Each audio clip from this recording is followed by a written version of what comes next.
Son las 7 de la mañana con 22 minutos, amables televidentes, de vuelta con ustedes, y hoy en nuestro espacio de entrevistas, como lo habíamos anunciado vía digital, tomamos contacto con el economista Rafael Correa Delgado, expresidente de la República. Economista, gracias por concedernos esta entrevista. Buenos días. Bienvenido. Quisiera comenzar preguntándole sus impresiones en torno a lo que fue el debate presidencial la noche de ayer. Bueno, muchas gracias por esta entrevista, Luisa. Gusto en verla. Hay un micrófono abierto y se escucha ruido, no la escucho muy bien. Un inmenso abrazo a la patria querida, a la patria bella. Bueno, creo que el sentir de todos los que vimos el debate fue terrible, pero por la organización. Y eso preocupa mucho, porque si no pueden organizar un debate, imagínense cómo organizarán las elecciones. O sea, eso fue una barbaridad. Y por supuesto, Luisa, no contra 6, sino contra 7, porque la moderadora también estaba contra ella. Moderadores que querían condicionar qué decir, qué no decir. Imagine por un instante si Lazo se lanzaba a la reelección. Nos gusta o no, es el presidente de la República del Ecuador, elegido democráticamente. Lo iban a hacer callar, lo iban a condicionar qué tenía que decir, qué no decir. Es una barbaridad. Lo que tienen que controlar son los tiempos. Los que juzgan la calidad de las respuestas son los ciudadanos, el público, no los moderadores. Me pareció una barbaridad el mecanismo y el rol de los moderadores. Economista, en medio de todo esto, usted escuchó, más allá de las apreciaciones válidas que tiene usted, ¿quién tuvo el mejor desempeño en medio de todos estos contratiempos? ¿Cuál de los candidatos, mirándolo objetivamente, cree usted que resultó favorecido al final de estas 3 horas de debate? Es más fácil decir quiénes quedaron ya fuera de juego. ¿Quiénes quedaron fuera, economista? Pero en todo caso, mire, hay muchos teóricos que dicen que el debate, pues, primero no define nada, yo creo que define algo, y depende de las perspectivas. ¿Qué dijo Lazo en el debate con Andrés? Andrés se lo ganó largo a nivel técnico, con cifras, con todo. Pero lo único que recordaba a la gente al día siguiente es: Andrés, no mientas otra vez. Y así ganó la elección. Entonces hay cosas que se posicionan, creo que Luisa posicionó muy bien, nosotros ya lo hicimos. Eso es sumamente importante, porque los otros prometen, nosotros ya lo hicimos, aquí una garantía, es tiempo de certezas. Yo le diría, a nivel emocional, lo ganó Luisa. Pero si usted me dice objetivamente, yo soy muy cartesiano, me gustan las cifras, etcétera, creo que este chico, Daniel, creo que se llama Daniel Noboa, lo hizo muy bien, y me parece que es hijo de Alvarito Noboa, ¿no? Yo debatí con Álvaro hace 11 años, perdón, hace 17 años ya, me estaba volviendo viejo, 2006, y qué diferencia, Dios mío. Economista, pasemos a otros temas. ¿Cómo recibió usted la noticia del asesinato del candidato presidencial por el Movimiento Construye, Fernando Villavicencio, quien hizo importantes y serias investigaciones, denuncias en contra de las mafias narcodelictivas que se han tomado el país? ¿Cuál es su lectura de estos acontecimientos? Consternación total, pero créanme, consternación total, eso no ocurría en nuestro país. Eso ocurría, con todo respeto, en Colombia de Pablo Escobar en los 80, cuando mataron a Galán. En México, cuando estaba tomado por el narcotráfico en los 90, cuando mataron a Colosio. En nuestra patria no ha sucedido. A Don Calderón, en el retorno a la democracia, a Don Calderón Muñoz, fue asesinado, pero después de la primera vuelta, cuando ya no era candidato. ¿A quién asesinó un candidato presidencial? Sea de mi agrado o no sea de mi agrado, ustedes saben lo que pensaba Villavicencio. Pero han asesinado un candidato presidencial. Además, es la continuación de una serie de asesinatos políticos. Hace 2 semanas asesinaron al alcalde de Manta, han asesinado a concejal, han intentado asesinar a otros alcaldes, destrozaron el país. En el caso concreto del asesinato de Villavicencio, Luisa, ecuatoriano, no me queda la menor duda, abran los ojos, están encubriendo algo muy grave, no me queda la menor duda que es un complot y está involucrada la policía. No es posible, yo conozco de esto, he tenido seguridad, ¿no? No es posible que embarquen a una persona en un carro donde no está el chofer. La persona, el DIP, very important person, la protegida, se embarca al último, tal vez penúltimo. Al último se embarca el que lo acompaña y se embarca de copiloto, y siempre la persona protegida atrás del copiloto. Aquí lo embarcan solito y sin chofer. Quiere decir que estaba preparado el asesinato, y lo sabían. Lo sabía la seguridad, lo sabía la policía. No solo eso. Ahora se conoce, hay declaraciones del guardaespaldas de Villavicencio, que había llegado con el carro blindado, pero se equivocó de puerta y estaba en la parte de atrás y dijo, ya voy a la puerta de adelante, y llega 2 minutos después del atentado. Si saben que el carro blindado está ahí, ¿por qué no esperaron 2 minutos? Pero para mí es más claro que el agua. Esto es un complot, y necesariamente con vinculaciones de la policía. No puede ocurrir de otra forma. Por último, no se encuentra el celular de Villavicencio. ¿Qué están ocultando? Mira a Carrillo, que sale nervioso durante el evento y sale por la parte de atrás y él sí en carro blindado. Esto es como los detectives. ¿A quién beneficia el asesinato? Villavicencio estaba de cuarto o quinto puesto, ¿no? Muerto era más valioso que vivo para proteger los intereses de cierta gente. María Paula Romo, su brazo derecho Carrillo, y el brazo derecho de Carrillo, que es el general Salinas, comandante de la policía. Y ahí tendrá la respuesta. Pero lo de Villavicencio es un complot, pero un complot evidente. Economista, sin embargo, ¿cómo toma usted esas acusaciones de que responsabilizan a su movimiento político? Hay ciertos actores políticos que dicen que es la Revolución Ciudadana la que estaría detrás del asesinato de Villavicencio.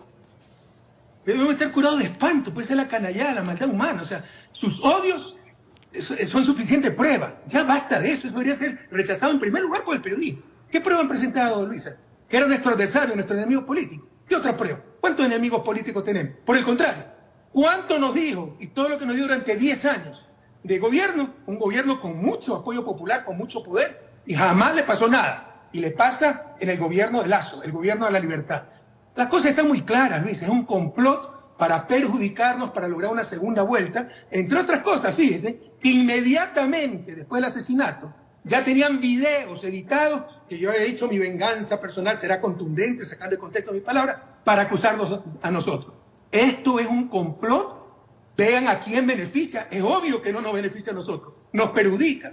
Incluso si no hubiera sido un asesinato, se muere un accidente de tránsito, un adversario político y por simpatía se apoya al movimiento del fallecido y se está en contra del enemigo, ¿verdad? Entonces es absurdo. Hay que ver a quién beneficiaba el asesinato. Es un complot evidente y la muerte de Villavicencio beneficiaba, lo digo con todas las palabras, a María Paula Romo, porque ya sabía que no iba a ganar con Villavicencio, a Carrillo, mano derecha de María Paula Romo, que sí salió por la parte de atrás en carro blindado, y a Salinas, brazo derecho de Carrillo, que maneja la policía, y sin la cómplice de la policía no hubiesen podido asesinar de esa forma tan ingenua, tan absurda a Villavicencio.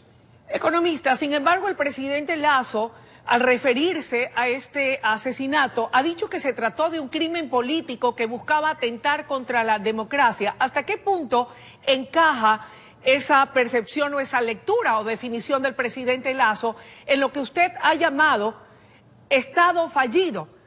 ¿En qué momento o a partir de cuándo el Ecuador deja de ser un Estado soberano para convertirse en un Estado fallido y por responsabilidad de quién o quiénes?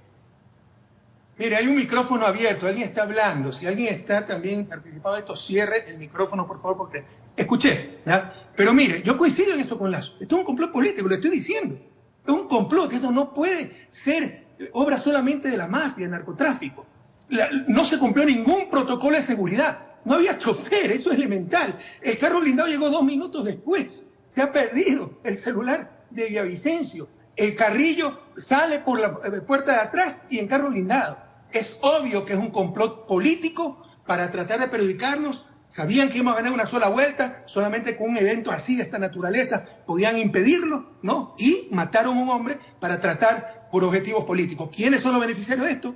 María Paula Romo, su brazo derecho Carrillo, y el brazo derecho de Carrillo Salinas, comandante de la policía. Sin la complicidad de la policía esto no hubiese podido ocurrir. ¿Por qué hablamos de Estado fallido? Luis, ayer se decía, inducían la respuesta a los moderadores, ¿no? Ya hace 30 años Ecuador es paso de la droga. Sí, siempre ha existido crimen organizado, en Ecuador, en Europa, en Estados Unidos.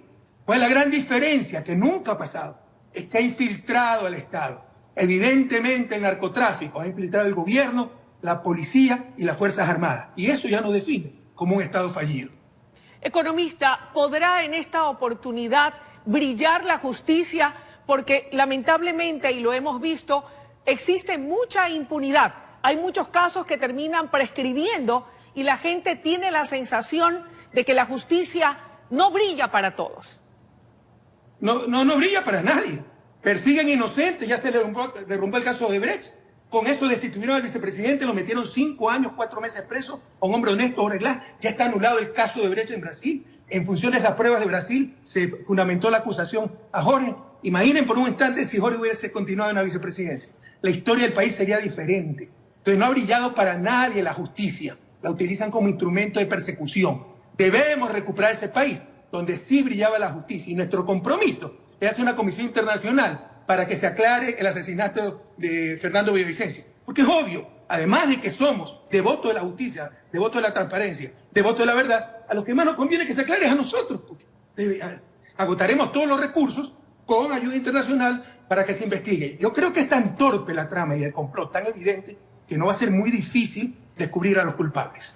Economista, el asesinato de Fernando Villavicencio sin duda provoca un replanteamiento del escenario electoral. En ese sentido, ¿cómo cree usted que deberá manejarse la campaña electoral, en este caso por parte de la Revolución Ciudadana y también de los demás candidatos, cuando estamos ya a pocos días de lo que será el proceso el 20 de agosto? Le insisto, Luisa, esto es un complot político de gente desesperada, gente que sabía que si llegábamos nosotros iba a ir presa por criminales de lesa humanidad, se acabó, como María Paula Romo, y resulta que le asesinan a su candidato, ella tiene como primer asambleísta nacional a Carrillo, es comandante de la policía vinculado con la CIA, y este tiene a su brazo derecho el comandante de la policía. Sin la complicidad de la policía no hubiese podido ocurrir el asesinato. Entonces, es obvio que ha sido un complot político para tratar de evitar que ganemos una sola vuelta. Mire, le voy a hacer una incidencia.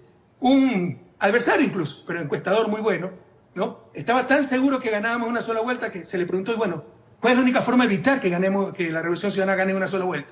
Nos dijo en tono irónico, solo si Luisa azota a su propia madre en las plazas de Independencia. Con esa ventaja estamos. Hicieron esta jugada desesperada, criminal, miserable, ¿no? Para tratar de impedir que ganemos una sola vuelta. Esto está más claro que el agua. Por supuesto que ha movido en algo el tablero electoral, pero no creo que sea irreversible. Por supuesto que nos han bajado 4 o 5 puntos después de la campaña miserable, le insisto, canallesca, que arrancó inmediatamente después del asesinato. Pero nos vamos a recuperar esta semana y Dios mediante, con el apoyo del pueblo ecuatoriano podemos ganar en una sola vuelta. Y esta pesadilla se acaba el 20 de agosto porque Lazo se va a su casa. Economista, si usted me permite, debo ir a una pausa, pero le voy a pedir que se mantenga en la plataforma digital porque enseguida volvemos con más de esta entrevista. Amables televidentes, junto al economista... Si me permite, yo le pidiera que vea quién tiene el micrófono abierto. ¿Alguien está vamos a verificarlo, con abierto, habla, le interrumpe y no escucho bien. Vamos a verificarlo, vamos a una pausa, le pido que se mantenga en línea y enseguida volvemos con más de la entrevista al economista Rafael Correa, expresidente del Ecuador. Son las 7 de la mañana con 40 minutos, retomamos el diálogo con el economista Rafael Correa Delgado, expresidente de la República. Economista, de cara a lo que van a ser los comicios del 20 de agosto, los ecuatorianos en general, demandamos de la clase política ecuatoriana el despojarse de intereses personales y partidistas para lograr ese gran acuerdo nacional que nos permita resurgir, que nos permita dejar de lado la violencia, que nos permita dejar de lado el momento difícil que enfrentamos. ¿Existe de parte vuestra, y cree usted, existen las condiciones y la predisposición de los actores políticos para poder lograrlo? Por supuesto. Lo que ha logrado la unidad de los países son las grandes crisis. Lo que logró la Unión de Europa fue la Segunda Guerra Mundial. Antes de eso, durante siglos, pasaron matándose, combatiendo entre ellos. Lo que lograron los pactos de la Moncloa en España fue la dictadura sangrienta de 40 años de Franco. Lo que logró algo de consenso en Chile fue la dictadura de 17 años de Pinochet. Hoy se nos desangre el país, se nos mueren nuestros niños, nuestra familia. Tenemos estado fallido. Es una crisis que nos llama a la unidad. Pero unidad con lógica, pues. ¿Quién está encabezando las encuestas? De lejos. Nadie duda eso. Luisa. Únanse todos, denle el apoyo a Luisa. Ganamos una sola vuelta. El 20 de agosto se va a su casa Lazo y su gobierno. Hacemos un gobierno de coalición nacional y el 2025 ya cada uno puede participar con su propia ideología, su propio discurso, sus propias condiciones. Por supuesto que hay que unirse, pero unirse en función de la lógica, en función de la justicia, en función del proyecto político que lidera todas las encuestas, no en función de particulares intereses. Economista, y si no gana Luisa, la Revolución Ciudadana apoyará al próximo gobernante que, por cierto, tendrá apenas 18 meses para poder solucionar al menos los problemas prioritarios que aquejan al país, seguridad, fenómeno del niño, entre otros. No estamos para juegos ni para improvisaciones, ojalá que gane Luisa, pero en todo caso, nosotros predicamos con el ejemplo, la memoria es frágil, pero acuérdense, después del COVID, el país estaba destrozado, gana en el 2021 Lazo, reconocemos enseguida la derrota, lo que nunca hace la derecha, y luego le ofrecemos el apoyo legislativo, hablando con Nebot, nuestro archirrival político, hablando con Lazo, sacrificando nuestros principios, sacrificando incluso algunas veces legítimos rencores de todo lo que nos han hecho, pero por el bien de la patria estaba destrozada, dijimos, le vamos a dar todo el apoyo legislativo para que pueda gobernar, para que tenga estabilidad. ¿Qué hace? Un día antes nos traiciona con Pachacuti y nos enteramos por las redes sociales. ¿Cómo se puede lograr una alianza, estabilidad, unidad para el país con gente tan innoble, con gente tan falta de seriedad? En todo caso, si no llegara a ganar Luisa, el próximo presidente ojalá que sea mucho más sensato, mucho más noble de lo que fue Lasso, y por supuesto que en estos momentos de tan profunda crisis tendrá todo nuestro apoyo. Economista, los expertos señalan que la próxima asamblea estará atomizada por la polarización y fragmentación.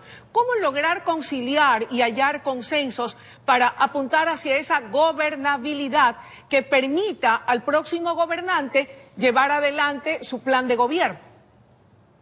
Error, Luisa, y usted es periodista con todo cariño. Debemos ser precisos en la información. La próxima asamblea como esta va a ser atomizada porque en la época de Moreno, manejado por Romo, con el aplauso de la mayor parte de la prensa, porque era contra el correísmo, cambiaron el método de asignación de escaños, del método de Hunt al método de Wester. Para que me entienda la gente, con el método de Hunt, que lo utiliza prácticamente toda América Latina, si hay dos curules, usted tiene que ganar 2-1 al siguiente, lo cual es lógico para tener las dos curules. Ahora tiene que ganarle 3-1, con lo cual no se dispersa la asamblea, se atomiza, pero le hicieron daño a Correa, le hicieron daño a la Revolución Ciudadana para que no tenga mayoría en la asamblea, y despedazaron al país, no solo a nivel de asamblea. El mismo problema, el mismo método lo tenemos a nivel de consejos municipales, y los municipios tienen graves problemas de gobernabilidad por esa irresponsabilidad. Porque como ellos lo dijeron, por destruir a Correa, no les importó destruir la economía, la seguridad, la democracia, la misma patria, la patria entera. Entonces va a haber no tanta atomización como en esta, porque vamos a tener un bloque mucho mayor de legisladores. Con el método de Hunt tendríamos mayoría nosotros y sería mucho más fácil la gobernabilidad. Con el método de Wester llegan independientes que son mercaderes de la política, aventureros, y es mucho más difícil esa gobernabilidad, pero creo que ante la crisis esto nos tiene que unir, porque el país no aguanta más. Lloramos lágrimas de sangre. Ojalá tengan un mínimo de patriotismo y podamos lograr consensos mínimos para sacar adelante el país hasta el 2025. Economista, siendo el tema de seguridad uno de los más serios y de los que más preocupa a la nación entera, en el escenario de que la Revolución Ciudadana gane la presidencia de la República, ¿hacia dónde irá orientado la solución de los problemas? ¿Cómo van a erradicar a los narcotraficantes y a sus cabecillas? Es que el que no sabe es como no ve, ¿no? Ayer ya uno no sabía si reír o llorar con un Rambito de San Borondón que decía, ¿y cómo va a combatir al cambio climático? Lo vamos a meter preso y lo vamos a dejar incomunicado. O sea, todo era represión, seguridad, hasta para la nutrición infantil, ¿no? No saben lo que hablan. La seguridad la podemos dividir en dos partes. Delincuencia común, que por supuesto se combate con mano dura, pero también con desarrollo humano. Disminución de la pobreza, que nos ha aumentado brutalmente. Disminución de desigualdad. Cupo en las universidades, matrícula para los niños. Se han quedado 90.000 niños fuera del sistema escolar, ¿no? Y la delincuencia organizada que responde a otras lógicas, no a la pobreza, no a la falta de desarrollo humano, porque hay en Estados Unidos, hay en Europa, probablemente hay en mi gobierno. Pero la gran diferencia es que ha infiltrado al Estado. Y eso es gravísimo. El próximo presidente se juega la vida. Esa delincuencia internacional, esa delincuencia, crimen organizado, no se combate solo con más pistolas, con huevos, con pantalones, lo que quieren decir los supuestos machos.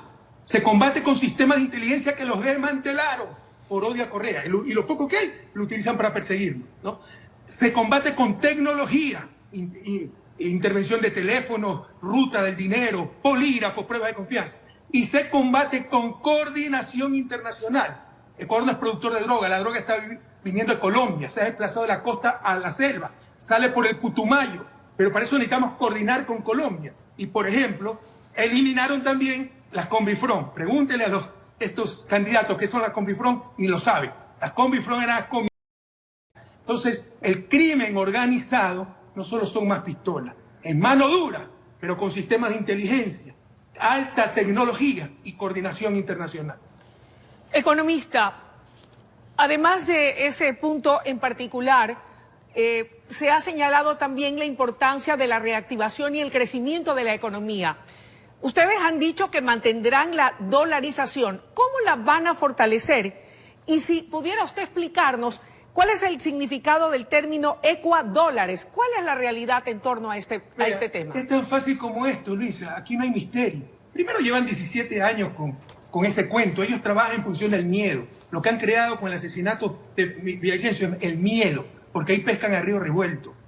Sí, hay que tener miedo, pero hay que tener esperanza y no dejarnos dominar por ese miedo, que es lo que siempre nos impone la derecha. 17 años llevan con este cuento. Ya si les creemos, no es talento de ellos, sino un problema nuestro. Es tan fácil como esto. ¿Cómo se mantiene la dolarización? Ingresando más dólares de los que salen.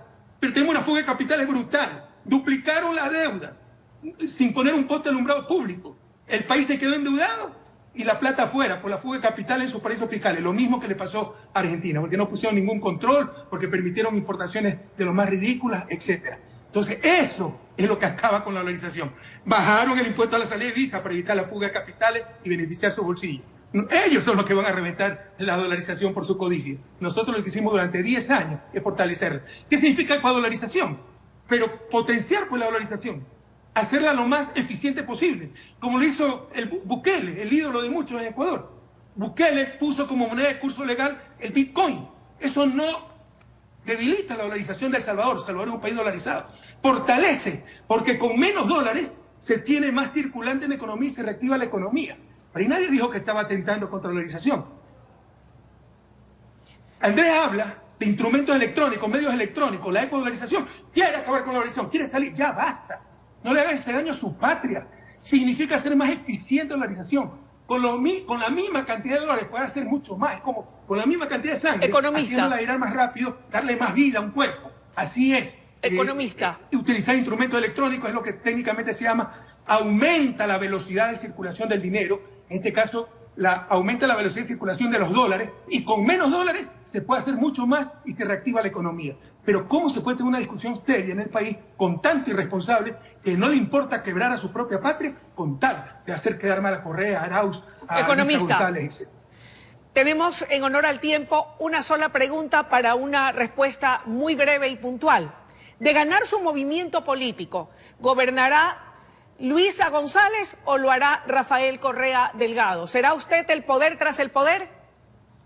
Lo haremos todos, pues si somos un equipo, no somos aventureros, no oportunistas, ambiciosos. Los Sonejol, ¿dónde está el equipo de Sonejol? ¿Dónde está el equipo de Topi? ¿Dónde está el equipo de Novoa? Aquí tenemos un equipo, pues hombres y mujeres probados. Y creo que algo tengo que decir como expresidente, pero va a haber una lideresa, va a haber liderazgo ahora sí, y no con pantalones, sino con falda. Y no con huevos, como dicen los malcriados, sino con ovarios bien puestos. Y esta lideresa se llama Luisa González Alciba. Economista, gracias por habernos brindado esta entrevista en esta mañana. Estaremos atentos. A usted, qué gusto me ha dado verla, Luisa. Gratos recuerdos de sus entrevistas allá. Un inmenso abrazo a todas y a todos. Y gracias, RTS, por romper el blindaje, la censura mediática que han tenido contra nosotros. Un inmenso abrazo. Un abrazo, muchas gracias. Que tenga un buen día, amables televidentes. Vamos a una breve pausa. Ha sido en vivo, vía online, el expresidente de la República del Ecuador, el economista Rafael Correa Delgado. Ya regresamos.